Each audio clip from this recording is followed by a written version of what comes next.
به نام خداوند بخشاینده مهربان. سلام هموطنان عزیز و زبان آموزان گرامی. درسی سیوم است از سلسله درس های انگلیسی برای نوآموزان. الفبای زبان انگلیسی حرف B.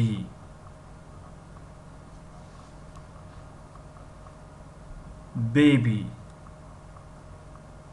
baby کودک، طفل، نوزاد. ball ball توپ. basket basket سبد. boy boy بچه، پسر بچه. این بود درسی سیوم.